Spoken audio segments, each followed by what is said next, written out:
This is the Lone Creator YouTube. We hope this video helps. You already have the repo. Now confirm the exact remote you will change. Run git status to verify branch, then git remote v to list current origin URLs so you know what to replace. Once done, choose whether you need SSH or HTTPS. This matters because SSH uses keys, whereas HTTPS uses credentials or tokens.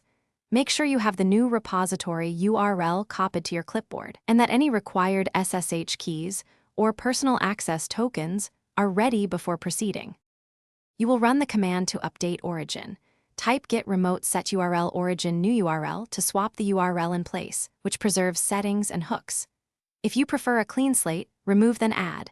Git remote remove origin followed by git remote add origin new URL. Once done, verify with git remote v to confirm the new address, then run git fetch or git pull to ensure authentication and connectivity succeed. If fetch fails, stop and check credentials or SSH agent status. You finish by pushing a branch to confirm everything works. Run git push origin branch to set the upstream and transfer commits. If you encounter authentication errors, check your SSH agent with SSH add L or refresh your personal access token for HTTPS and re-enter credentials. Also confirm git config user. Email and user name are correct.